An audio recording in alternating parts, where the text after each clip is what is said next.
Bonjour Renaud Trenka, vous êtes directeur général de Bouygues Telecom Initiative. Est-ce que vous pouvez nous en dire un petit peu plus sur cette initiative de Bouygues Telecom Initiative?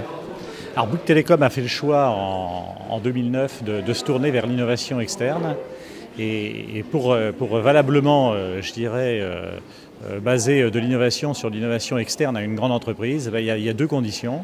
La première, c'est que le produit convienne aux opérationnels qui vont l'utiliser au niveau de la technologie, au niveau du modèle marketing.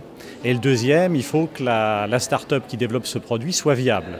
Et c'est là qu'intervient Bouygues Telecom Initiative. Bouygues Telecom Initiative apporte des conditions à une jeune start-up de sa viabilité en lui apportant un premier financement qui doit se faire en même temps que le premier contrat commercial qu'elle est censée établir avec Bouygues Telecom. Alors en quoi ce processus peut être aussi un levier pour la start-up? Alors c'est justement là que en général le problème se pose pour les startups qui démarrent, qui sont en amorçage, c'est que des outils financiers très puissants existent. Il y a la BPI au niveau public, à la fois en prêt et en fonds d'investissement. Il y a les banques qui sont prêtes à prêter de l'argent. Il y a des fonds financiers qui ont beaucoup d'argent à placer.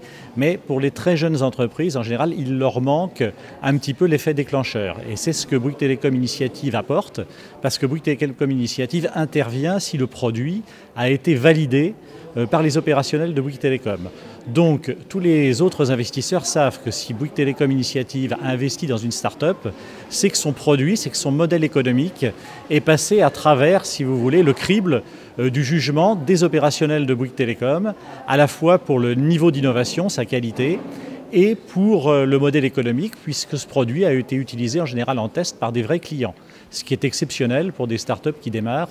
En général, jamais les produits n'ont été mis entre les mains de vrais clients. C'est ce que nous apportons aussi concurremment avec l'investissement. Alors qu'est-ce qu'un projet innovant? Parce que c'est un peu la question aussi aujourd'hui que l'on se pose au Parlement des entrepreneurs d'avenir.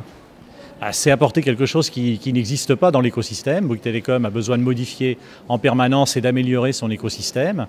Ce qui n'existe pas dans cet écosystème, c'est ce qu'elle appelle l'innovation. Ensuite, des innovations, il y en a beaucoup, il faut choisir. Donc ça, ce n'est pas le rôle de Bouygues Telecom Initiative, ce n'est pas moi qui décide. L'innovation, ce sont ceux qui vont les utiliser, c'est-à-dire encore une fois, eh bien, les opérationnels de Bouygues Telecom qui vont décider de ce qui est le plus innovant, de ce qui l'est moins. Encore une fois, ça ne veut pas dire dans l'absolu, ça veut dire par rapport à un certain écosystème, par rapport aux priorités du moment de l'entreprise Bouygues Telecom.